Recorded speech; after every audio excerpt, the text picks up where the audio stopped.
بالله من شرور أنفسنا من يهده الله فلا مضل له ومن يضلله فلا هادي له ونشهد أن لا إله إلا الله وحده لا شريك له ونشهد أن محمدا عبده ورسوله أما بعد فأعوذ بالله من الشيطان الرجيم بسم الله الرحمن الرحيم يا أيها الذين آمنوا صلوا عليه وسلموا تسليما اللهم صل على سيدنا ونبينا شفيعنا وحبيبنا ومولانا محمد صلى الله عليه وعلى آله وأصحابه وبارك وسلم اللهم صل على سيدنا ونبينا شفيعنا وحبيبنا ومولانا محمد صلى الله عليه وعلى آله وأصحابه وبارك وسلم اللهم صل على سيدنا ونبينا وحبيبنا ومولانا محمد صلى الله عليه وعلى آله وأصحابه وبارك وسلم أعوذ بالله من الشيطان الرجيم بسم الله الرحمن الرحيم قل إن صلاتي ونسكي ومحياي ومماتي لله رب العالمين صدق الله العلي العظيم وقال رسول الله صلى الله عليه وسلم إنما الأعمال بالنيات وإنما لامرئ ما نوى فمن كانت هجرته إلى الله ورسوله فهجرته إلى الله ورسوله ومن كانت هجرته إلى الدنيا أو امرأة يتزوجها فهجرته إلى ما هاجر إليه صدق الله العلي العظيم শুকরিয়া আদায় করতেছি মহান রব্বুল আলামিনের দরবারে। রব্বুল আলামিন ফিতনা ফাসাদের যুগ, গত অগ্রহায়ণ মাসের মাহফিলের পরে ফাল্গুনের মাহফিল, আল্লাহ রব্বুল আলামিন আমাদেরকে আসার তৌফিক দান করছেন। শুকরিয়া তার সবাই বলি আলহামদুলিল্লাহ। গতকালকের শ্রীনগরে আমার ভাই বলতেছিল আমি লঞ্চে থাকবো না, আমি মাঠে যাব। আসার পরে একটু পরেই দুনিয়া থেকে বিদায় হয়ে সাথীরা বলতেছে হুজুর ওই যে মুখে হাসি দিয়েছে, হাসিটা এখনো মুখে ফুটে আছে। ফজরের সময় জানাজা নামাজ পড়ানো হলো, আবার জোহরের পর এক আল্লাহর বান্দা চলে গেছেন। এইভাবে আসলে গত অগ্রহায়ণ মাস থেকে শুরু করে কয়েক মাসের মধ্যে দেখবেন অনেকে আমাদের সাথে ছিল, আজকে দুনিয়াতে নাই। এমন একদিন আসবে, আব্বাজান রহমাতুল্লাহি আলাইহি বলতেন এখনো কানের ভিতরে কথাগুলো পরিষ্কারভাবে এখনো বাঁচতেছে। যেমন একদিন আসবে আল্লাহ কবুল করলে মাহফিল চলতে থাকবে, কিন্তু আমরা আর থাকবো না। আল্লাহ রাব্বুল আলামিন আমাদেরকে মাহফিলে নিয়ে আসছেন। এবছর দেখলাম মাশাআল্লাহ অনেক আমার নতুন ভাইরা মাহফিলে আসছে, যারা হয়তো বা কখনোই চরমনাই মাহফিলে আসেন নাই। এবং যুবকদের সংখ্যা দেখলাম মাশাআল্লাহ অনেক, আলহামদুলিল্লাহ। যারা নতুন আসছেন এবং পুরানো যারা আসছেন, আজকে আমাদের দায়িত্বশীল প্রশাসনের বলতেছিল যেখানে ওরস হয়, তখন আমাদের দায়িত্বশীলরা বলতেছিল যে আমাদের এখানে ওরস হয় না, এখানে মাহফিল হয়। ওরস বলা হয় আনন্দ ফুর্তি, আর এখানে মাহফিল। এখানে আমরা আনন্দ ফুর্তির জন্য এই প্রতিষ্ঠান আল্লাহর কুতুবে প্রতিষ্ঠিত করে যাব। এই প্রতিষ্ঠান প্রতিষ্ঠিত করার মূল উদ্দেশ্য লক্ষ্য হলো, ওদিকে মনে হয় মাইকের শব্দে মনে হয় ঝামেলা করতেছে, দেখতেছে, দাঁড়ান। আচ্ছা, আপনারা ধৈর্য ধরেন, আলহামদুলিল্লাহ দেখতেছে। ওদিকে শব্দকে একটু বাড়ানো লাগবে নাকি? পিছনে শব্দগুলো দেখো, এখন শোনা যায়? আলহামদুলিল্লাহ। আব্বাজান রহমতুল্লাহ আলাইহি বলতেন যে আমরা ফুর্তি করি না, আমরা বেশি বেশি কান্দি। এই মাহফিল প্রতিষ্ঠিত কেন করা হয়েছে? বিশেষ করে আজকে উদ্বোধনী বয়ানের মাধ্যমে মাহফিল আনুষ্ঠানিকভাবে আলহামদুলিল্লাহ শুরু করা হলো। তা যারা আসছেন বাড়িঘর ছাইরা, টাকা পয়সা খরচ কইরা, এখানে তো ওই তো 5টা মাঠ আমরা করছি, কিন্তু কোনো মাঠেই কিন্তু এখন সামাল দেওয়ার মতো পরিবেশ নাই। অনেক ভাইরা খোলা আকাশের নিচে পড়ে আছে। এত কষ্ট পায়খানা, প্রস্রাবখানা, গোসলে, চলাফেরায়। এর মূল উদ্দেশ্যটা কি? সর্বপ্রথম আমরা এখানে যারা আসছি, আমাদের নিয়াতকে আগে সহি করে নিতে হবে। এগুলা কিছু না, সব হইল ওখানে। কে বলছে এগুলা? এগুলো ভাও কথা, চেয়ারম্যান কয়, এটা কয় এই কথা। তা যেই কথা বলতে চাইছিলাম, যে আমরা এখানে যারা আসছি, সর্বপ্রথম আমাদের নিয়াতকে ঠিক করে নিতে হবে। কারণ আপনারা সবসময় শুনে থাকেন আব্বাজান রহমতুল্লাহ আলাইহি এই হাদিস শরীফ প্রতি উদ্বোধনী বয়ানেই তেলাওয়াত করতেন। আর সমস্ত মুহাদ্দিসিন ইকরাম সবাই একমত, এই হাদিসের সনদ মুতাওয়াতির হাদিস। আর আপনারা জানেন বুখারী শরীফ কোরআনুল কারীমের পরই সমস্ত উলামায়ে কেরাম, মুহাদ্দিসিন ইকরাম একমত, সহিহ কিতাব কোরআনুল কারীমের পরই বিশুদ্ধ কিতাবের নাম হলো বুখারী শরীফ। বুখারী শরীফের বাব বুখারী রহমতুল্লাহ আলাইহি প্রথম কি বলছেন? বাবুল ওয়াহি, ওহি সংক্রান্ত, ওহি বিষয়াদি, এই বিষয় বাবের ভিতরে আলোচনা হয়। কিন্তু হাদিস নিয়ে আসছেন নিয়াতের হাদিস। এর কারণ কি? হাদিস পড়বেন, হাদিস পড়াবেন, কোরআনুল কারীম পড়ব, কোরআনুল কারীম পড়াবেন, কিন্তু সর্বপ্রথম আমাদেরকে নিয়াত যদি ঠিক না হয়, তাহলে আমাদের সমস্ত কষ্টটাই বৃথা। আল্লাহ রাসূল সাল্লাল্লাহু আলাইহি ওয়াসাল্লাম বলছেন, তোমাদের সমস্ত কাজের ফলাফল নির্ভর করবে তোমাদের নিয়াতের উপরে। কারণ আল্লাহ রাসূল সাল্লাল্লাহু আলাইহি ওয়াসাল্লাম হিজরতের সময় বলছিলেন, তোমরা যদি কেউ হিজরত এই উদ্দেশ্যে করো আল্লাহ এবং আল্লাহ রসুলকে পাওয়ার জন্য, তাহলে তোমরা আল্লাহ এবং আল্লাহ রসুলকেই পাইয়া যাবা। আর যদি তোমরা হিজরত করো দুনিয়া অথবা কোনো মেয়েকে বিবাহের উদ্দেশ্যে, তাইলে তোমরা দুনিয়া অথবা মেয়েকেই পাবা, কিন্তু আল্লাহ রাব্বুল আলামিনের কাছে এই হিজরতের বিনিময় আর কিছু পাবা না। তা আপনারা বাড়িঘর সবাই ছাইরা এখানে কষ্ট ক্লেশ করে আসছেন।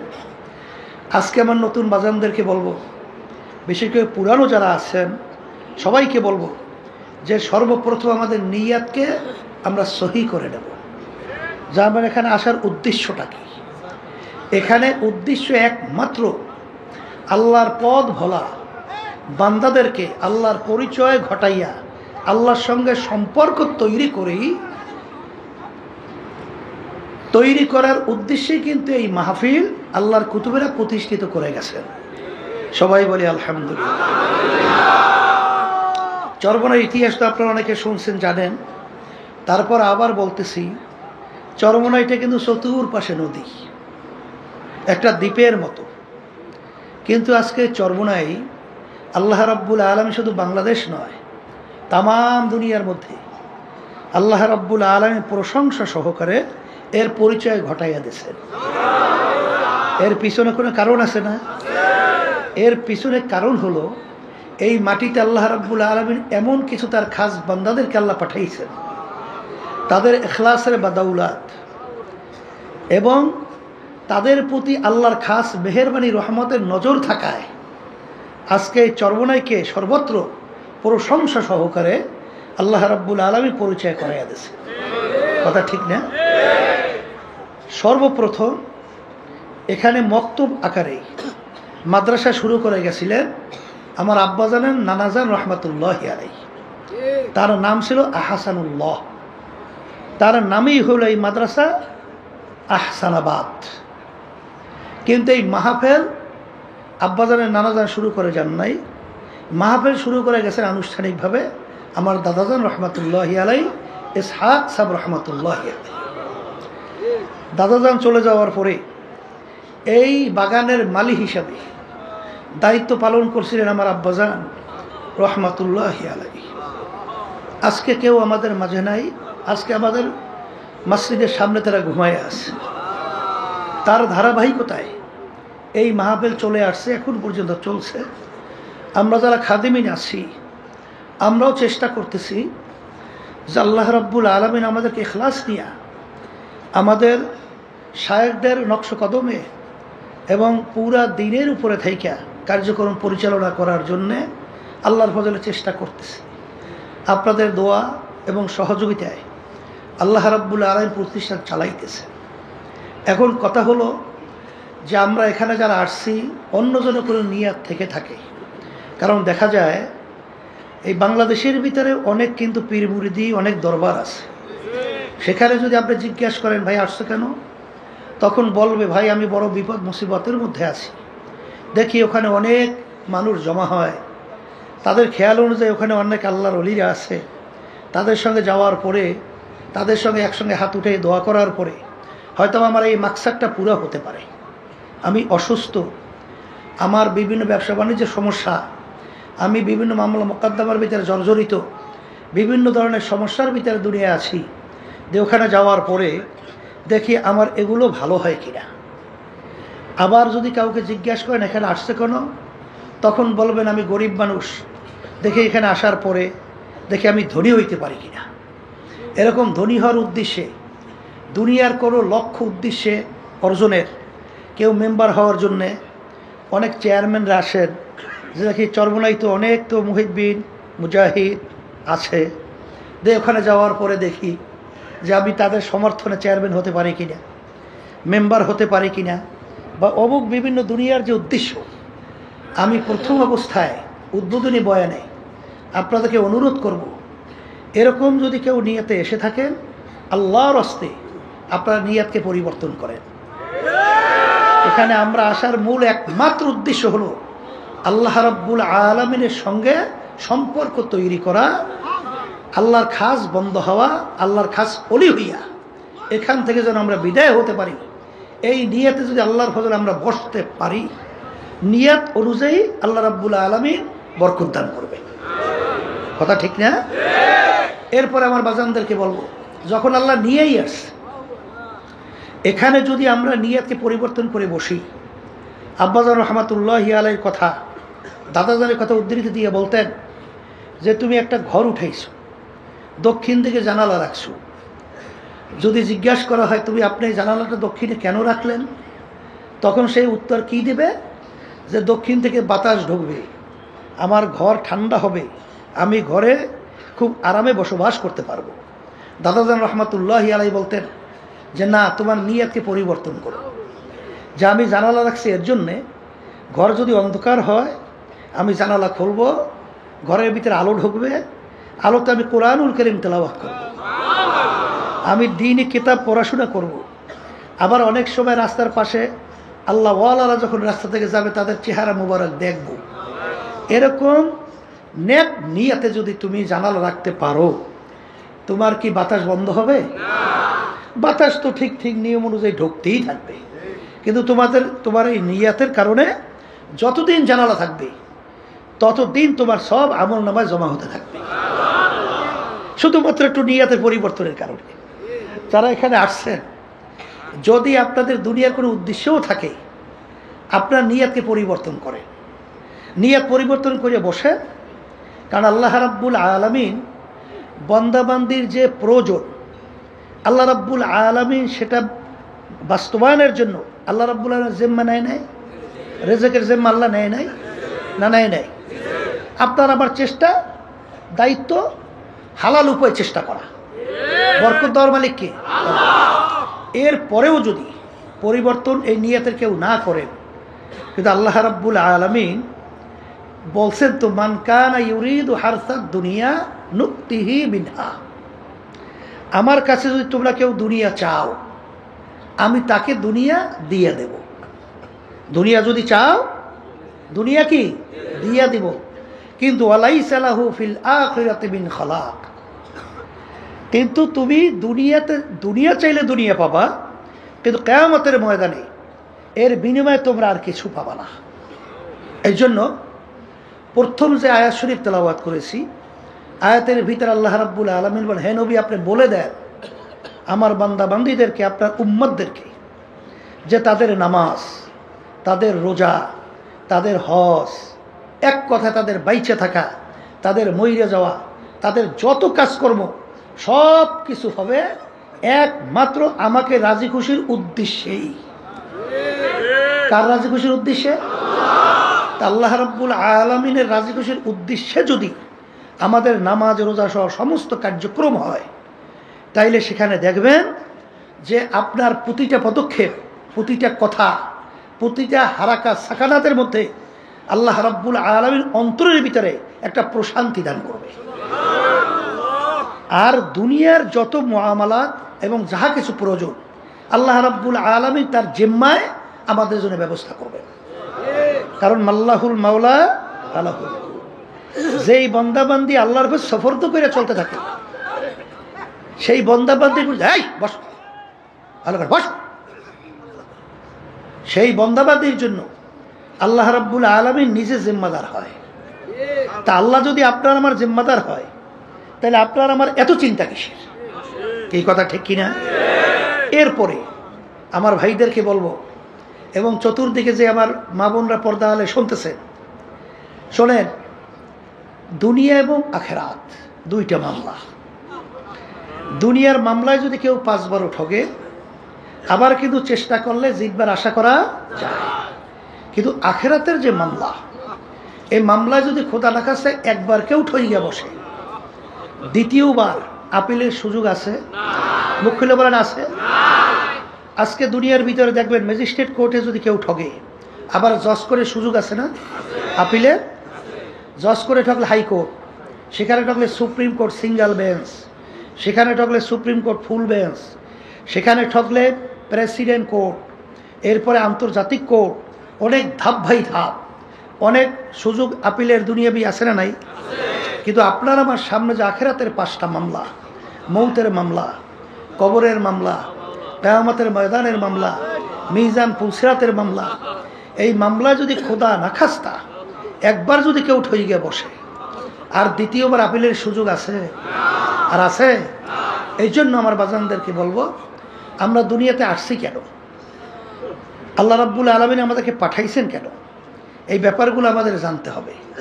আল্লাহ রাব্বুল আলামিন বলেন, ওয়ালাকাদ কাররামনা বানি আদম, যত মাখলুকাত আমি সৃষ্টি করেছি এর ভিতরে সর্বশ্রেষ্ঠ সম্মানিত করে আমি মানুষকে সৃষ্টি করেছি। সবাই বলি আলহামদুলিল্লাহ।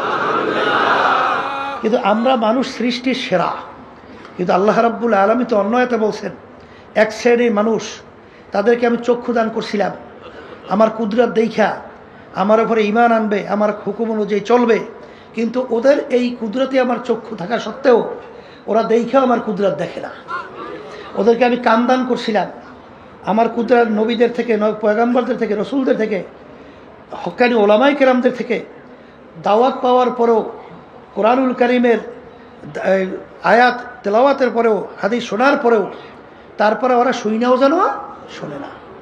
ওদেরকে আমি দেন দাল করছিলাম বোঝার জন্যে, ওরা বুঝাও বোঝে না। উলাইকা কাল আনআম, এই মানুষগুলো চতুষ্পায় জানোয়ার মতো। এরপরে আল্লাহ বলেন বাল হুম আদল, এক শ্রেণীর মানুষ তার চেয়েও খারাপ। অন্য আয়াতে বললেন শাররুল বারিয়া, এক শ্রেণীর মানুষগুলো সব থাকার পরেও ওদের কার্যক্রমটা কুত্তা শিয়াল শুয়ারের চেয়েও খারাপ। ওরা বুঝাও, বলেন বুঝাও, দেখাও, শুইনাও চলে না। এই মানুষগুলো চতুষ্পায় জানোয়ারের চেয়েও খারাপ। এখন আমার বাজানদেরকে বলবো, আমরা এখানে যারা আসছি সবাই আমরা ইমানদার না? আল্লাহকে বিশ্বাস করি না? কথা বলে না? আখিরাতকে বিশ্বাস করি না? আল্লাহ রসুলের উপরে ইমান আনছি না? তা যেহেতু ইমান আনছি, আল্লাহকে বিশ্বাস করি, পরকালকে বিশ্বাস করি।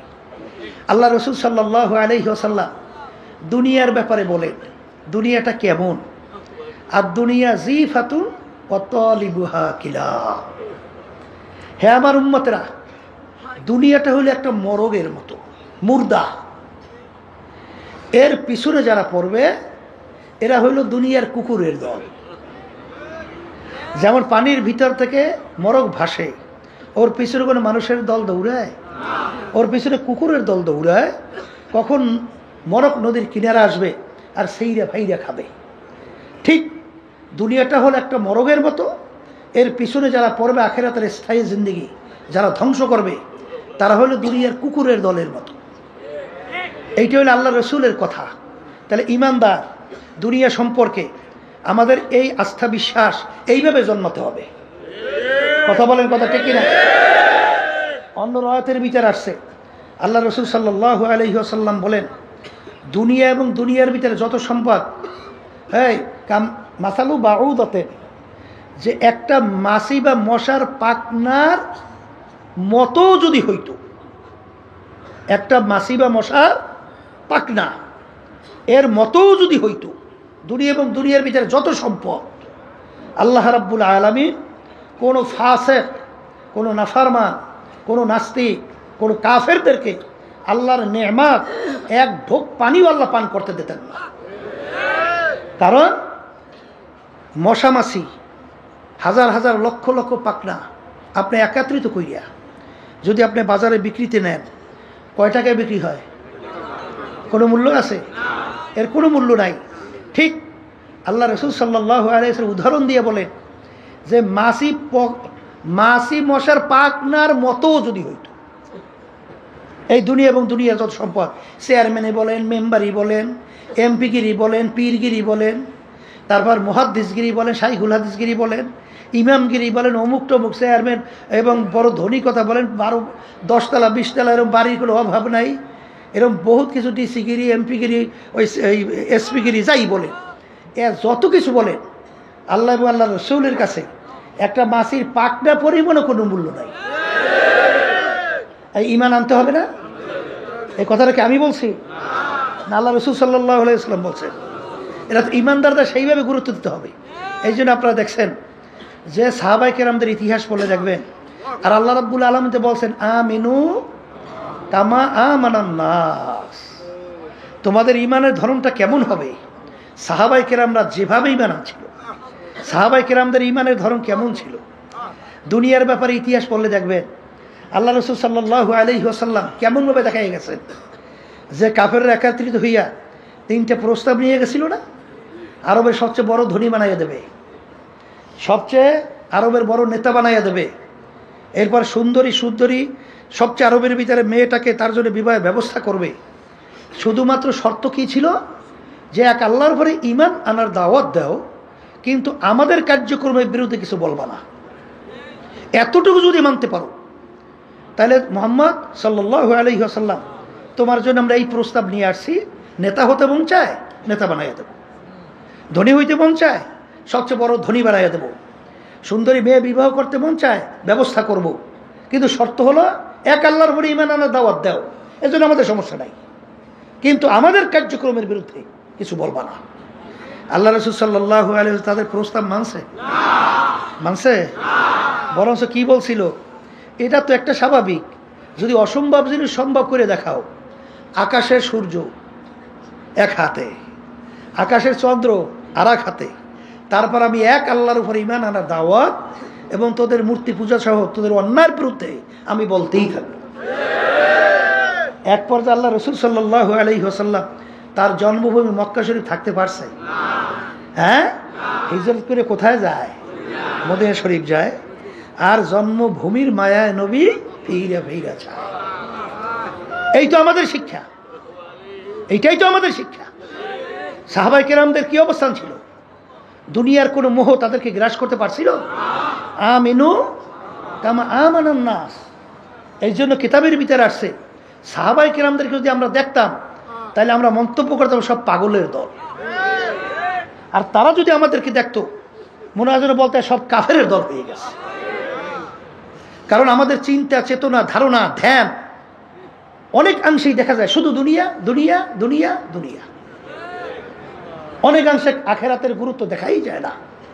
এর জন্য চরমনাই মাহফিল একমাত্র প্রতিষ্ঠার উদ্দেশ্য হলো এখানে আল্লাহ রাব্বুল আলামিনের সঙ্গে সম্পর্ক তৈরি করা এবং দুনিয়া এবং আখেরাতের অবস্থানটা বোঝা এবং সেই অনুযায়ী জীবনকে পরিচালনা করিয়া আল্লাহর খাস বান্দা হইয়া, আল্লাহর খাস ওলি হইয়া এখান থেকে যেন আমরা যাইতে পারি, এই তৌফিক যেন আল্লাহ আমাদেরকে দান করে। এখন আমার ভাইদেরকে বলবো, যারা শুনতেছেন, যারা নাকি দুনিয়ার পাগল হইছেন, যারা দুনিয়ার পাগল হইছেন, মাঝে মধ্যে একটু মোরাকাবা করা লাগে না? একটু চিন্তা করা লাগে না? আসতে কয় কি চিন্তা করা লাগে না? লাগে না? যেই দুনিয়ার পাগল হইছে এই দুনিয়া সম্পর্কে মাঝে মাঝে একটু নিরিবিলি একটু চক্ষু বন্ধ করিয়া একটু চিন্তা করে দুনিয়াটা কি।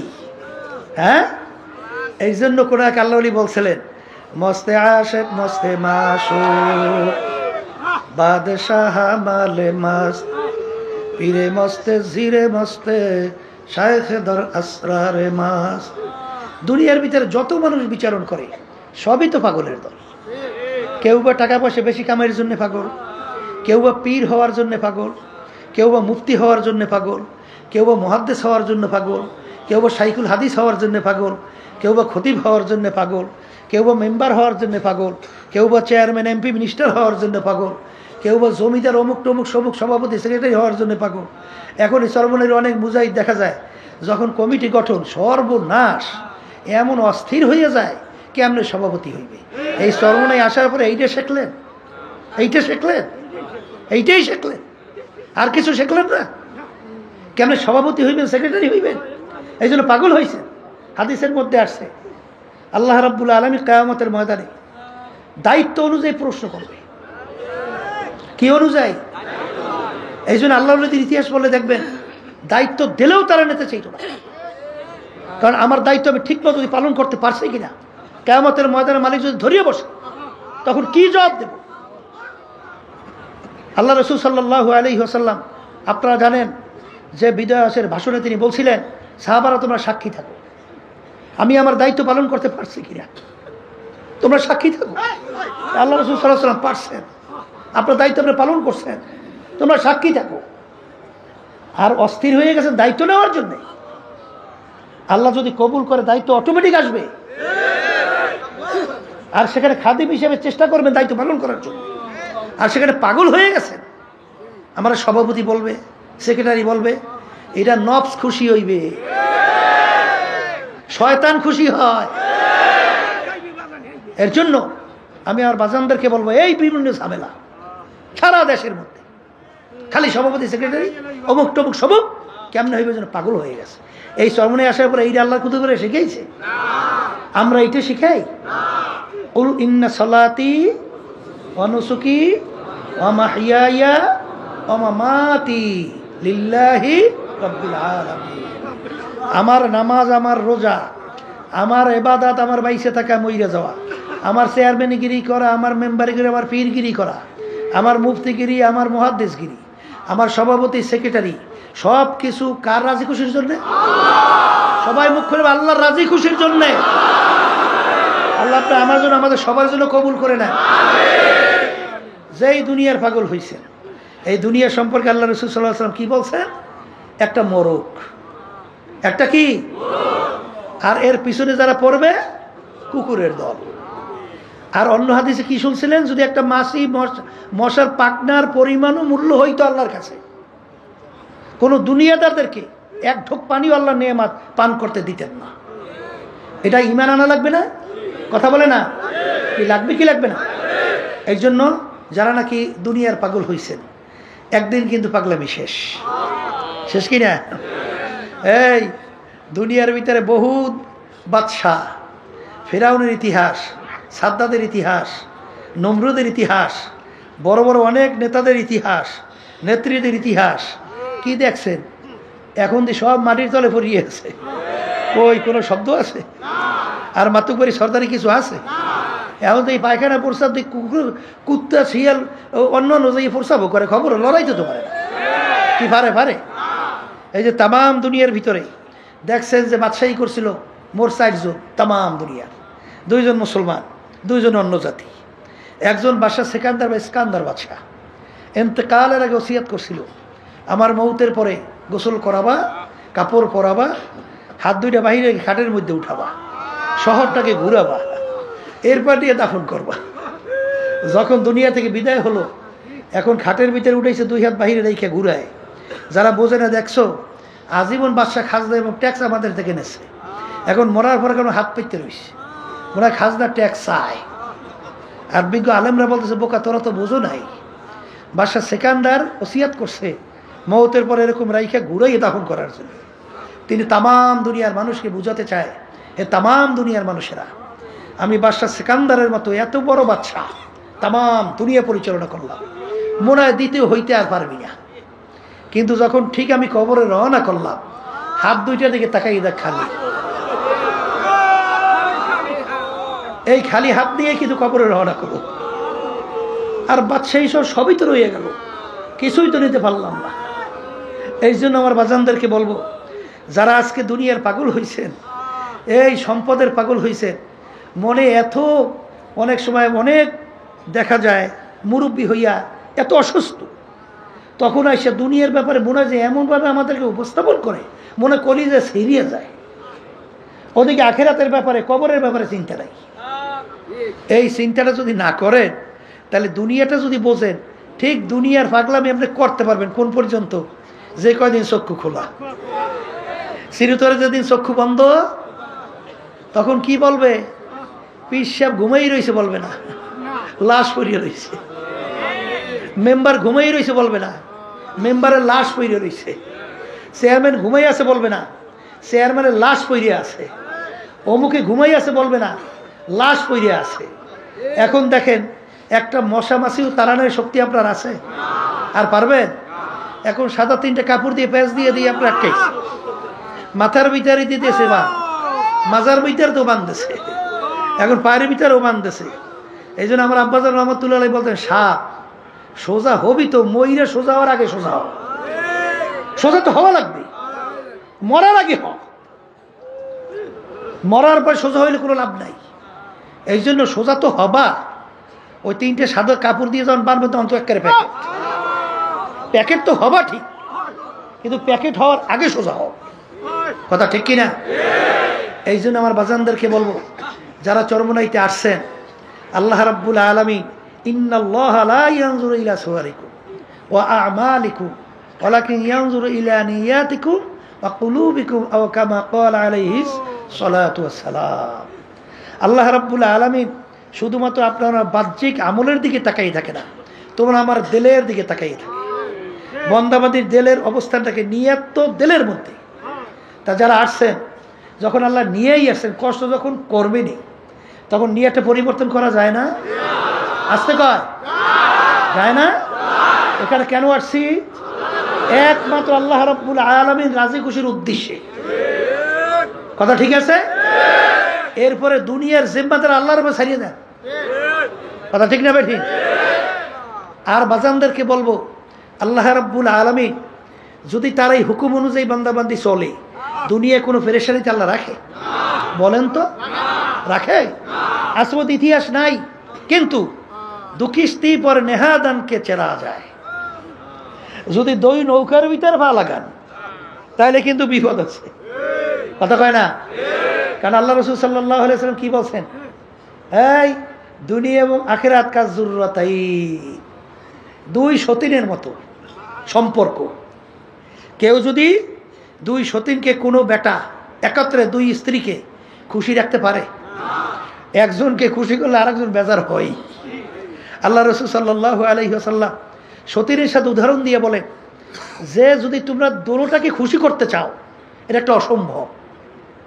যেরকম নাকি দুই নৌকার ভিতরে কেউ যদি পা রাখে, দুই নৌকা যখন দুই দিকে সরতে থাকে তখন ফাইরা সেইরা ধ্বংস হওয়া ছাড়া আর কোনো গতি থাকে? এর জন্য যে যদি কেউ দুনিয়াকে খুশি করতে চান, আখেরাত বেজার হবেই হবে। আবার আখেরাতকে যদি কেউ খুশি করে, দুনিয়া বেজার হবেই হবে। দুটোটাকে একাত্রে খুশি রাখা চরমনে এখনো কিছু বোঝাই। আল্লাহর তো সংখ্যা একেবারে কম এখন আল্লাহর রহমতে। ওদিকে নেতাদেরকে খুশি করতে যায়, আবার মসজিদে দিয়ে নামাজ পড়ে আল্লাহরে খুশি করতে যায়। আছে না নাই? আরে অনেক সংবাদ তো আমাদের কাছে আসে, আছে না?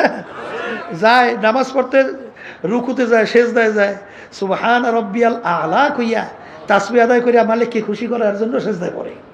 ওদিকে আবার নামাজ পড়ে বাইরে নেই মেয়ে, এখন আবার নেতা এবং দুনিয়ামুখী যে মাতুব্বা, এদেরকে খুশি করার জন্য চেষ্টা করে। হাদিসের মধ্যে পরিষ্কার আসছে, ফাসিকদের যখন কোনো প্রশংসা করা হয়, আল্লাহ রাব্বুল আলামিনের আরশ থরথর করে কাঁপতে থাকে। এক সারি বর্তমানে বেরোইছে, ফাসিকদের প্রশংসা এমন ভাবে শুরু করে মনে হয় যেন এখন মাত্র আল্লাহর ওলি নাজেল হয়েছে। নাউযুবিল্লাহ।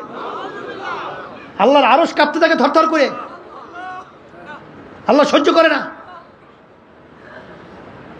এই জন্য আমি আমার বাজানদেরকে বলবো, তুমি আল্লাহকে রাজি খুশির উদ্দেশ্যে কাজ করো, দেখবা সব আল্লাহ রাব্বুল আলামিন তোমার প্রতি আন্তরিকতা আল্লাহর পক্ষ থেকে তৈরি করে। কথা ঠিক কিনা? হাদিসের মধ্যে কি আসছে? আল্লাহ রাব্বুল আলামিন যে বান্দা-বান্দীকে পছন্দ করেন ফেরেশতাদের ভিতরে ঘোষণা করে, এবং ফেরেশতাদের মাধ্যমে আল্লাহ রাব্বুল আলামিন সমস্ত মাখলুকাতের মধ্যে ঘোষণা করায় যে আমি অমুককে মহব্বত করে তোমরাও করো। তার বাস্তবতা দেখছি। আল্লাহ কুতুব ফজলুল করিম রাহমাতুল্লাহি আলাইহি আল্লাহর কুতুবের ইতিহাস শোনেন, পড়লে দেখবেন যে কীভাবে আল্লাহ রাব্বুল আলামিন তাদের অন্তরের ভিতরে মহব্বত পয়দা করে। এটা আপনার আমার কিছু নাই। এর জন্য আমার ভাইদেরকে বলবো, নতুন বাজানরা যারা আসছেন, যখন আল্লাহ নিয়েই আসছেন, নিয়াতকে পরিবর্তন করা যায় না? যায় যায়? কোনো সমস্যা? হ্যাঁ, তার নিয়াতকে পরিবর্তন করে বসেন। যদি বসতে পারে তা আল্লাহ রাব্বুল আলামিন ওয়াল্লাযীনা জাহাদু ফীনা লানাহদিয়ান্নাহুম সুবুলানা ওয়া ইন্নাল্লাহা লামাআল মুহসিনিন। আল্লাহ রাব্বুল আলামিন বলে, বান্দাবান্দি যদি আমাকে রাজি খুশির উদ্দেশ্যে তুমি যদি রাস্তায় নামতে পারো, যত বিপদ মুসিবত পাহাড় পরিমাণ তোমাদের সামনে আসবে, আমি তোমাদেরকে বলতেছি তোমাদের জন্য চলার জন্যে আমি একটা দুইটা না বহুত রাস্তা খুলে দেব। রাস্তা কে খুলবে? আপনার আমার এত টেনশন কেন? আপনার আমার এত চিন্তা কেন? রাস্তা তো খোলার দায়িত্ব আল্লাহ নিছে, কথা বলে না? কিভাবে খুলবে? আপনার আমার জেহেনে ধরবেও না। ইউসুফ নবী আলাইহিস সালাতু ওয়াস সালামকে বিবি জুলাইখা 7 দরজার ভিতরে তালা মারছে। দরজা কয়টা? তালাও বেরোর দুনিয়া দিক থেকে যুক্তি আছে, কিন্তু ইউসুফ আলাইহিস সালাতু ওয়াস সালাম এই চিন্তা করছে যে আমি কিভাবে বের হব, কিভাবে বের হব। আল্লাহর উপর তাওয়াক্কুল করে দৌড় মারছে। দৌড় মারার সঙ্গে সঙ্গে আল্লাহ রাব্বুল আলামিন 7টা দরজার ভিতরে তালা টাস টাস করে খুলে দিয়েছে। এটা জেহেনে ধরছে? বেরেনে ধরছে? কোনো যুক্তি আছে? যুক্তি ছাড়া আল্লাহ রাব্বুল আলামিন রাস্তা খোলে। কথা ঠিক কিনা? মুসা আলাইহিস সালাতু ওয়াস সালাম ফেরাউন যখন তার দলবল নিয়ে দৌড়িয়ে আসছে, নীল নদীর পারে যাই এখন পার হইবি কেমনে? কেমনে পার হইবে? কোনো কায়দাই তো নাই। মুসা হাতের মধ্যে কি দেও, বাড়ি বাড়ির মধ্যে বাড়ি দেওয়ার সঙ্গে সঙ্গে রাস্তা, একটা দুইটা না, আস্তে দলবল নিয়ে পারাই চলে গেছে। জিম্মাদার কে? তা আল্লাহর উপর তাওয়াক্কুল করতে পারি না? পারি না? এত পেরেশান হয়েছেন কেন? এত পেরেশান হইলে যে পাগলামি দুনিয়ার জন্য করে, একটু মাঝে মাঝে মোরাকাবা করতে থাকতে হবে। নিরিবিলি করলেই দেখবেন আপনার কাছে প্রশ্নের উত্তর আসবে। সব ফাঁকি আর ফাঁকি, জোরে বলেন কথা ঠিক কিনা? কিয়ামতের ময়দান একজন আরেকজনকে প্রশ্ন করবে, ভাই কামলা বিছনা, আমরা দুনিয়ার ভিতরে কতদিন ছিলাম? একজনে উত্তর দেবে, লাবিসনা ইয়াওমান আও বা'দা ইয়াওম, একদিন অথবা একদিনে কিছু অংশ মনে হয় ছিলাম। আর একজনে বলবে, না না, যারা হিসাব রাখছে তারাই বলতে পারবে। ফাস আলিল আদি, আমার তো মনে হয় ঘরের এক দরজার থেকে ঢুকছিলাম, অন্য দরওয়াজা থেকে বের হয়ে আসলাম, ঢুকলাম বের হইলাম, এতটুকু তো আমার কাছে দুনিয়ার মনে হইল। এই আল্লাহর বান্দারা, পর্দা আলে মা বোনেরা, একটু মাঝে মাঝে একটু মুরাকাবা না করলে সে মানুষের মধ্যেই পড়ে না। কারণ আসলে আমরা দুনিয়াতে কেন আসলাম, আল্লাহ আমাদেরকে কেন পাঠাইলেন, আমরা ছিলাম কোথায়, আছি কোথায়? এই বসাই দাঁড়াও, তোমরা কি করো, যারা সবাই বসাই দিয়ে, আমরা ছিলাম কোথায়, আছি কোথায়, রওনা করব কোথায়? দুনিয়া কিন্তু ক্ষণস্থায়ী, দুনিয়া দেখতে না দেখতে শেষ হয়ে যায়। আর আখিরাতের জিন্দেগি শুরু হবে, আর কোনো দিন শেষ নাই। বাজান সবসময় মনকে বুঝাইয়েন যে আল্লাহ রাসূল সাল্লাল্লাহু আলাইহি ওয়াসাল্লাম দুনিয়া সম্পর্কে বলছেন, আলী তুমি দুনিয়ার তোমার হায়াতকে কি কেমন তুমি মনে করো, কত দূরে কেমন নিকট তুমি মনে করো? আলী রাদিয়াল্লাহু তাআলা আনহু বলছিলেন, হে আল্লাহর রাসূল, আমি যখন নামাজের জন্য ওযু করতে যাই তখন আমি খেয়াল করি আমার জীবনের শেষ ওযু এই নামাজের শেষ হইতে পারে, সামনের ওয়াক্তের নামাজের জন্য সুযোগ আর নাও পেতে পারি। আল্লাহ রাসূল সাল্লাল্লাহু আলাইহি ওয়াসাল্লাম বলেন, আলী তুমি তো ভুল করছো এক নামাজ থেকে অন্য নামাজ আসতে, মাঝখানে অনেক সময়ের ব্যবধান। আলী মৃত্যু তো এত দূরে না। বাজার লঞ্চের থেকে আল্লাহর বান্দা নামতেছিল, আমি মাঠের ভিতরে যাব, মাঠের ভিতরে আসতে না আসতে এরপরে আসতে ঢইলা পড়লো, চিন্তাও করতে পারে না আর বাড়ি জ্যান্ত অবস্থায় যাইতে পারবে না। আখারে আলী, তুমি যখন নামাজের ভিতরে ডান দিকে সালাম ফিরাও তখন তুমি খেয়াল করো বাম দিকে সালাম ফিরাতে পারে কিনা। এই হইল দুনিয়া। আর আখিরাতের জিন্দেগি সম্পর্কে আল্লাহ রাসূল সাল্লাল্লাহু আলাইহি ওয়াসাল্লাম বলেন, তামাম দুনিয়া যদি একটা গোডাউন বানাও, জমিন থেকে আসমান, পশ্চিম থেকে পূর্ব, উত্তর থেকে দক্ষিণ, এই পুরা জমি এই গোডাউন যদি সরিষা দিয়ে ভইরা দাও, একটা পাখিকে যদি বলা হয় কবুতর পাখি, একটা সরিষার দানা খাবা, আবার 500 বছর পরে আর একটা সরিষার দানা খাবা, এরকম 500 বছর পর পর একটা সরিষার দানা খাইতে খাইতে তামাম দুনিয়াময় সরিষা একদিন না একদিন শেষ হবেই হবে। কিন্তু আল্লাহ রাসূল সাল্লাল্লাহু আলাইহি ওয়াসাল্লাম বলেন, আখিরাতের জিন্দেগি শুরু, আর কোনো দিন শেষ হবে না। হে দুনিয়াদার পাগল আমার বাবারা, হে পীর মুফতি মুহাদ্দিস আমার বাবারা, হে এমপি মিনিস্টার চেয়ারম্যান বড় ধনী আমার বাবারা, হে সভাপতি সেক্রেটারি আমার বাবারা, দুনিয়া কিন্তু শান্তির জায়গা না। আর দুনিয়া দারুল মেহনে ওয়াল বালা, দুনিয়াটা হলো কষ্ট ক্লেশের জায়গা, বালা মুসিবতের জায়গা। এই ঠান্ডা, এই গরম, এই রোগ ব্যাধির কোনো শেষ নাই, শত্রু মিত্রর কোনো অভাব নাই। এই ছেলে কথা শোনে না, মেয়েরা কথা মানে না, স্ত্রী কথা শোনে না, স্বামীরা কথা শোনে না। বাজান রোগ ব্যাধির কোনো শেষ নাই, শত্রু মিত্রর কোনো শেষ নাই। এরকম করতে করতে করতে করতে একটু আয়নার সামনে চেহারার দিকে তাকাও, দেখো কাঁচা দাড়িগুলা পাইকা সাদা হয়ে গেল, দাঁতগুলা পইরা গেল। আহারে, আগে ল্যাংটা হইয়া দৌড়াদৌড়ি করলাম, এখন লোকজনে বলে বুড়া মেয়া। আখারে মুরব্বী আসছে, অনেক সময় নামাজের কাতারে পিছনে দাঁড় হইলে আপনি মুরব্বী মানুষ কেন পিছনে তার হয়েছেন, সামনে আসেন। বাজানটাই না সামনে দিয়ে দেয়। দুনিয়া এবং আখিরাতের ব্যাপার যদি একবার তোমার আমার দিলের ভিতরে বইসা যায় বাজান, তখন তুমি দেখবা দুনিয়া যদি সব তোমার আমার পায়ের উপরে ফেলাইয়া রাখা হয়, দেখবা আল্লাহর ফজল ও করমে ওই দুনিয়ার প্রতি তোমার আমার একটু মন দের চলবে না। এই জন্য আল্লাহর ওলিদের ইতিহাস পড়লে দেখবেন, সাহাবায়ে কেরামদের ইতিহাস পড়লে দেখবেন, আল্লাহ রাবী সাল্লাল্লাহু আলাইহি ওয়াসাল্লাম বলে, আর দুনিয়া জিফাতু ওয়া তালিবুহা কিলাব।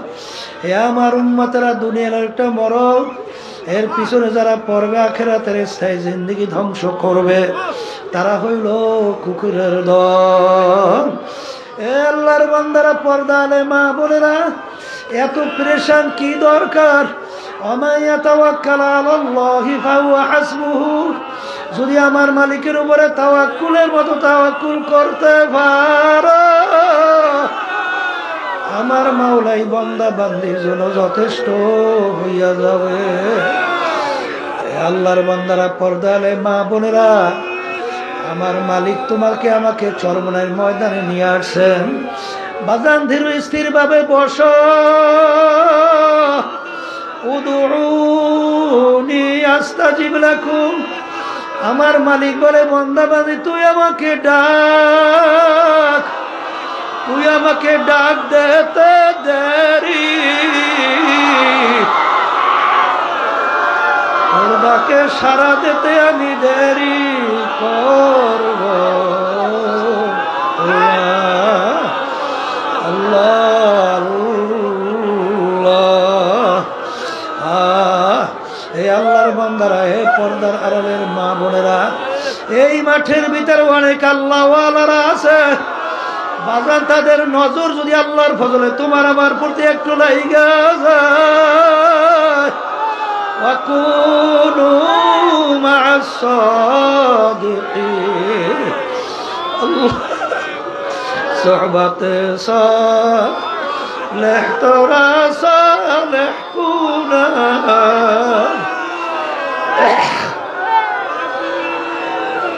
সোহবতে তালেহ তোরা তালেহ কুনা। এক জামানা সোহবতে বা আউলিয়া, বেহতরা সাদ সালে তাআত বেরিয়া, গেলে খুলব এদার হাম্মামে রোজ, রসিদাল দাস্তে মাহবুব বাদস্তান। সৎসঙ্গে স্বর্গবাস, অসৎসঙ্গে সর্বনাশ। অনেক প্রমাণ এই মাঠের মধ্যে আছে। আমার কাছে বলতেছিল, আমার দিলটা পাথরের চেয়েও শক্ত, আরে চোখে পানি আসা তো দূরের কথা, কিন্তু চরমনাইয়ের ময়দানে আসার পরে আরে আল্লাহর বান্দারা যখন নাকি হালাতে বুলবা অবস্থায় দৌড় মারল, আজকে আমার শরীরের সঙ্গে একটা কারেন্টের মতো শক লাগাইয়া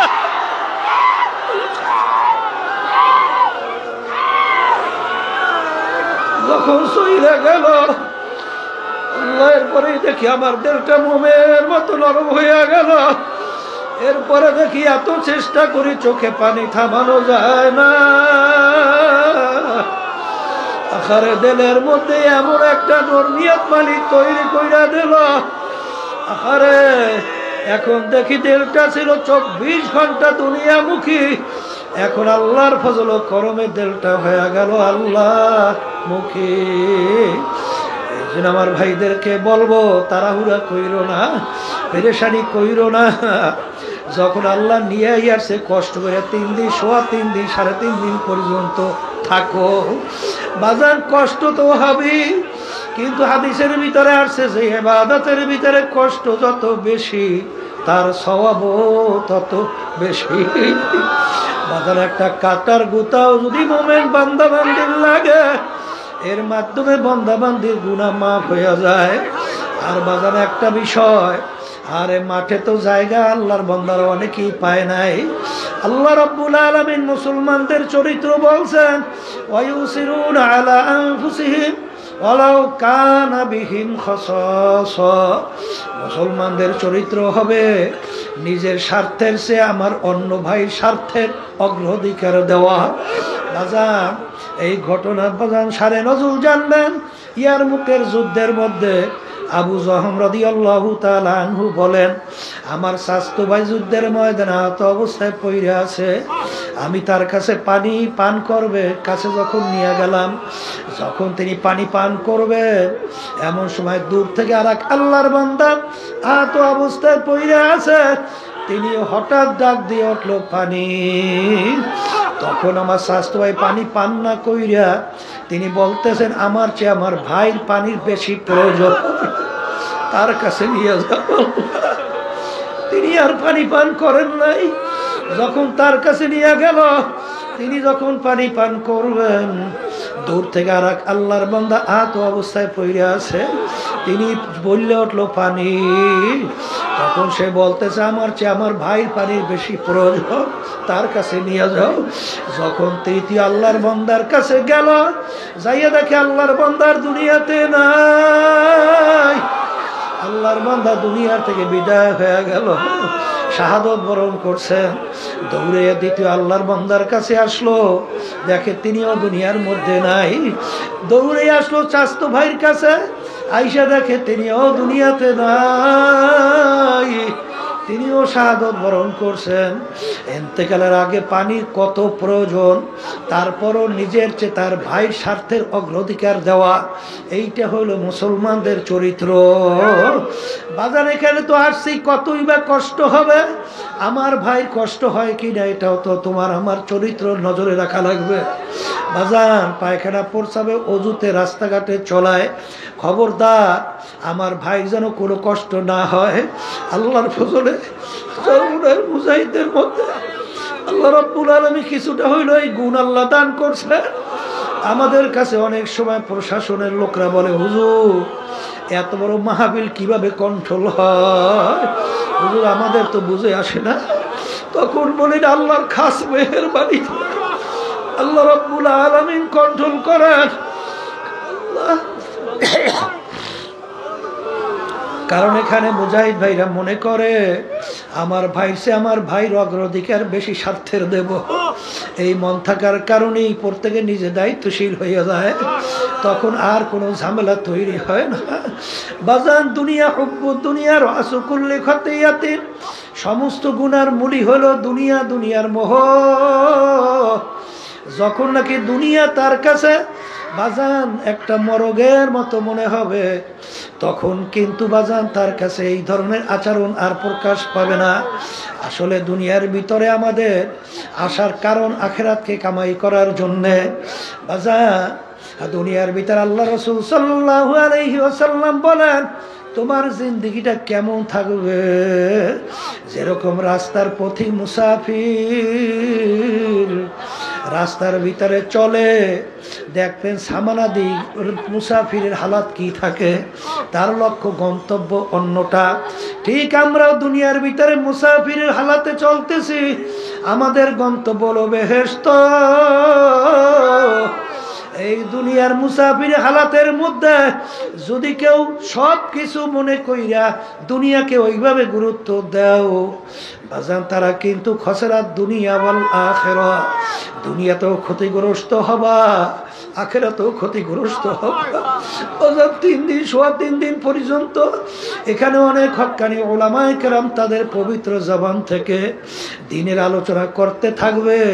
খবরদার বেহুদা সময় নষ্ট করবেন না বাজান, সময় তো যাবি, সময় তো কারো জন্য থাকবে না। আবার 2-3 দিন পরে এই মাহফিলও থাকবে না। বাজান নেকের পাল্লা ভারী কর, গুনার পাল্লা হালকা কর, প্রতিটা মুহূর্তে জিকিরে ফিকিরে থাকো, রাস্তার ভিতরে চলো জবানে মাওলার জিকির করতে থাকো, দিলের ভিতরে মাওলার খেয়াল পয়দা করো, পায়খানা প্রস্রাবখানা সর্বত্র চলবা, সুন্নাত তরিকায় চলো। কারণ বাজান মোমেন কখনো বোকা হইতে পারবে না। মোমেন এক গর্তের ভিতরে দুইবার পাছার খাবে না। কারণ কিতে আমাদের একবারে যখন মালিক নিয়ে আসছেন, ক্ষেত্র যখন পাইয়া গেছি, তাহলে নেকের পাল্লা কেন ভারী করবো না? সুযোগ তো আল্লাহ দিয়েই বসছে। মন চাইলে এখানে গুনাহ করার পরিবেশও নাই। যেহেতু আল্লাহ নিয়েই আসছেন, 5 ওয়াক্ত খবরদার এত বড় জামাত যেন না ছোটে। আগে থেকে আমরা প্রস্তুত হইয়া থাকবো। যদি আল্লাহর ফজল ও করমে তুমি আর আমি এই অবস্থায় চলতে পারি, তা আল্লাহ রাব্বুল আলামিন বলছেন, মাল্লাহুল মাওলা ফালাহুল কুল। বান্দা বান্দি যদি আমার উপর তাওয়াক্কুল মতো তাওয়াক্কুল করতে পারে, ওই বান্দা বান্দি যা প্রয়োজন আমি মাওলাই যথেষ্ট। এই জন্য আমার বাজানদেরকে বলবো, খবরদার নূতন যেই বাজানরা আসছেন, বাজান মন তো অনেক কিছু চায়, কিন্তু পীর মুরিদির মূল উদ্দেশ্য কোনটা? হিম্মত বলন্দ খুলুসিয়াত ভিতরে পয়দা। অমুকে পারে, আমি কেন পারবো না? বাজান আরাম তো শরীরে চাবি, আরামও দেব, সবই ঠিক আছে, কিন্তু বাজান ইবাদতের ভিতরে আমার সময়টা একটু বেশি কাটানো লাগবে। এই নিয়তে যদি আমরা চলতে পারি, আল্লাহ রাব্বুল আলামিন বরকত দান করবে। বাজান মাহফিল শুরু হলো, আমি আপনাদের জন্য দোয়া করি, দোয়া চাই আল্লাহ যেন আমাদেরকে তার খাঁটি ওলি না বানায়া, আমাদের এখান থেকে কাউকে যেন মাহরুম ফেরত না দেয়। আর আমার মালিক তো তোমার আমার দিকে রহমতের নজরে তাকায়, তোমার আমার দিলের দিকে তাকায়।